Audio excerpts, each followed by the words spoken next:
प्रभु यीशु के सामर्थ्य नाम में आप सबको जय मसीह की। Praise the Lord.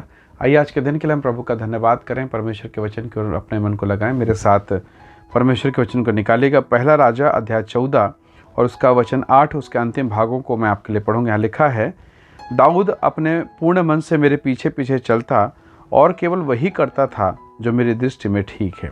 Praise the lord, hallelujah.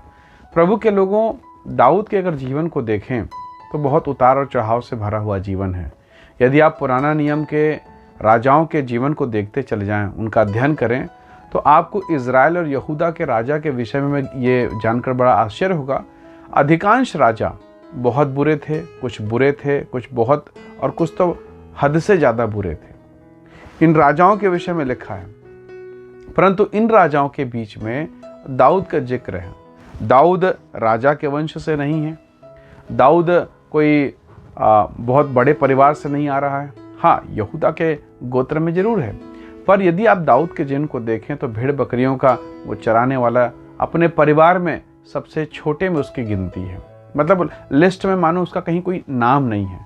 लेकिन परमेश्वर के मन में, परमेश्वर के राज्य में, परमेश्वर की इच्छा के अनुसार अगर हम देखें, इस बाइबल को अगर हम देखें, तो परमेश्वर के वचन में लिखा है, दाऊद परमेश्वर की इच्छा के अनुसार चलने वाला व्यक्ति था और वही काम करता जो परमेश्वर को अच्छा लगता था। और इसका परिणाम देखिए, दाऊद जिस समय शमूएल शाऊल के गलत काम करने के बाद वो प्रार्थना करता है, पछताता है, परमेश्वर से विनती करता है अब दूसरा राजा नियुक्त करना है। यानी शाऊल के विश्वासघात करने के बाद जब राजा का अभिषेक होना है, तो आपको बड़ा ताज्जुब होगा, वो ईशा के घर जाता है, सारे बच्चे उसके खड़े हो जाते हैं, पर प्रभु का आत्मा उसे रोकता है, कहता है कि नहीं, ये नहीं है, ये बिल्कुल नहीं है। और तब यही दाऊद जंगल में भेड़ बकरी चराने गया था, वहां से वापस बुलाया गया। यानी परमेश्वर की इच्छा के अनुसार चलता था, परमेश्वर के मन के अनुसार चलता था, और परिणाम देखिए, जंगल से बुलाकर उसको अभिषेक किया गया। तो प्रभु के लोगों, कितनी बार हम अभिषेक पाने के लिए यहाँ वहाँ भागते हैं, चर्च छोड़कर, कलीसिया छोड़कर भटकते हैं। पर बाइबल क्या कह रही है? यदि हम दाऊद के जीवन को देखें तो दाऊद कहीं नहीं गया। दाऊद को जहाँ था, जिस जगह पर वो था, उसी जगह पर रहकर उसने परमेश्वर को प्रसन्न किया। और परिणाम देखिए, अभिषेक देने के लिए स्वयं परमेश्वर का अभिषिक्त सेवक उसके घर पर आया, और उसके घर के लोगों ने उसे जंगल भेज दिया था। उसके घर में आज अभिषेक का कार्यक्रम है ना, फिर भी जरा सोचिए, आपके घर में कोई बड़ा कार्यक्रम हो, बड़ा इवेंट हो, और आप अपने घर के किसी छोटे बच्चे को या किसी व्यक्ति को कहीं बाहर भेजेंगे? कभी नहीं। पर भेड़ बकरियों को बाहर भेजा गया, दाऊद को भेज दिया गया, जा। पर परमेश्वर का धन्यवाद कि उस दिन दाऊद जंगल से जब तक नहीं आया, परमेश्वर का दास वहां बैठा रहा, और जब वो आया उसका अभिषेक किया। हालेलुया। देखिए परमेश्वर के अनुग्रह को देखिए। दाऊद ने, मुझे नहीं लगता कि मैंने कहीं पढ़ा हो कि दाऊद ने कहा कि प्रभु मुझे शक्ति दीजिए ताकि मैं दुष्ट आत्मा निकालूं, मुझे शक्ति दीजिए ताकि मैं अनोखे काम करूं। नहीं, कभी शायद नहीं मांगा हो, पर उसके भजन कीर्तन के कारण, परमेश्वर की भक्ति के कारण प्रभु ने उसे ऐसा गिफ्ट दे दिया। शायद पता नहीं दाऊद को पता भी है कि नहीं, लेकिन जब वो बजाता था तो शाऊल राजा के अंदर का दुष्ट आत्मा भाग खड़ा होता। Praise the lord, hallelujah. कब? जब आप परमेश्वर की इच्छा के अनुसार, परमेश्वर के मन के अनुसार चलते हैं। इस दाऊद को कितने लोग मारना चाहते थे, खुद शाऊल मारना चाहता था, बड़े बड़े राजा उससे युद्ध लड़े, पर क्या हुआ? कोई भी व्यक्ति दाऊद को हरा नहीं सका। 66 युद्ध उसने लड़ा, 66। हर बार पूछ के जाता, प्रभु मैं जाऊं ना जाऊं, प्रभु मैं करूं ना करूं। प्रभु से पूछता, दासों से पूछता, अगुओं से पूछता, और जाकर युद्ध लड़ता। 66 युद्ध उसने लड़े, एक भी नहीं हारा। Praise the lord, hallelujah. कारण क्या था? परमेश्वर के पीछे चलना, परमेश्वर की इच्छा के अनुसार चलना। बहुत बार हम अपने जीवन में हार जाते हैं, बहुत बार हम अभिषेक के लिए यहाँ वहाँ हाथ मारते हैं, बहुत बार हम सांसारिक चीज़ों के लिए या कई बार स्वर्गीय वरदानों के लिए हम अपने आप को शोकित और दुखी कर डालते हैं। परंतु देने वाला तो परमेश्वर है, क्यों ना हम परमेश्वर को मांगें। बाइबल कहती है, मांगो तुम्हें दिया जाएगा, ढूंढो तुम पाओगे, खटखटाओ तुम्हारे लिए खोला जाएगा। तो मांगना है तब तक जब तक मिल ना जाए, खटखटाते रहना तब तक जब तक मिल ना जाए। तो प्रभु के लोगों, परमेश्वर का वचन कहता है, दाऊद परमेश्वर की इच्छा के अनुसार, परमेश्वर के आत्मा के मनसा के अनुसार चलने वाला व्यक्ति था, और इस कारण परमेश्वर ने भेड़ बकरी चराने वाले को इस्राएल देश का राजा बना दिया, जंगल में रहने वाले को अभिषेक दे दिया। सितार बजाने वाले को दुष्ट आत्मा निकालने का अधिकार दे दिया। Praise the lord, hallelujah. परमेश्वर के लोगों, मैं समझता हूँ कभी दाऊद ने प्रार्थना नहीं किया होगा कि प्रभु मुझे राजा बना दे, प्रभु मुझे राजा बना दे, मैं परेशान हूँ बकरी चरा चरा के, मैं परेशान हूँ भेड़ चरा चरा के।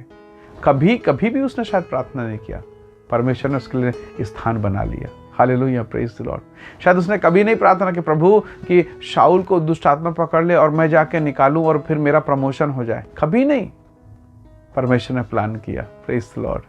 उसने कभी नहीं कहा होगा प्रभु जी कि मेरे 7 और भाई हैं, उनको तू मत चुनना, मैं जंगल में हूँ प्रभु, देख मैं इतना भेड़ बकरी चरा रहा हूँ और उसके बावजूद आपके लिए टाइम निकालता हूँ, मुझे चुनना प्रभु, 7 को मत चुनना। कभी उसने शायद ऐसा प्रार्थना नहीं किया हो। फिर भी प्रभु ने उस पर दया किया, फिर भी उसे चुन लिया। क्यों? क्योंकि उसका जीवन परमेश्वर को भाने वाला जीवन था। उसका जीवन प्रभु को प्यार करने वाला जीवन था। हाँ, दाऊद प्रभु के साथ चला, फिर भी गलतियां हुई, बड़े बड़े गलती उसने किए, पर वो खुले दिल से मान लेता। भजन संहिता 51 में साफ कहा उसने कि मेरा पाप निरंतर मेरी दृष्टि में बना रहता है, जूफा से शुद्ध कर मैं शुद्ध हो जाऊंगा। हालेलुया। यानी गलती करने के बाद वो एक्सेप्ट करता, मान लेता, वो बहानेबाजी नहीं करता है। आदम और हव्वा ने बहानेबाजी किया। आदम ने कहा जिस स्त्री को तूने दिया उसी ने डुबा दिया, उसी ने गड़बड़ किया ना। उसने ऐसा नहीं कहा। उसने कहा प्रभु मेरा पाप मेरी नजरों पे बना है, मुझे धो, मुझे पवित्र कर। तो दाऊद के समान हृदय, कितना सुंदर। प्रभु ने कहा कि यह तो मेरे मन के अनुसार का व्यक्ति है। प्रभु के लोगों, हम जहाँ रहते हैं, जिस दशा में रहते हैं ना, उसका एक प्रभाव हम छोड़ते हैं। यदि आप इत्र लगाकर, खुशबू लगाकर, परफ्यूम लगाकर, डियो लगाकर घूमें, तो आप जिस मार्ग से गुजरेंगे ना, कम से कम कुछ दूरी तक, शायद वो 1 मीटर हो, आधा मीटर हो, वो खुशबू आपके पीछे पीछे चलती रहेगी। हालेलुया। तो जो आप करते हैं उसका प्रभाव पहुंचेगा। दाऊद ने जो किया उसका प्रभाव उसके बच्चे तक पहुंचा। जिन राजाओं ने बुरा काम किया उसका प्रभाव उनके संतान तक पहुंचा। वो भी दंड पाए, वो भी बिगड़ते चले गए और खराब हो गए। और दाऊद के वंश में प्रभु यीशु मसीह आए। हालेलुया। प्रभु के लोगों, आज के सुबह हम प्रभु से कहें कि प्रभु एक ऐसा मन मुझे दे, एक ऐसा जीवन जो आपसे प्यार करे, आपके पीछे चले, आपको देकर भी कहे कि प्रभु मुझे और देने वाला बना।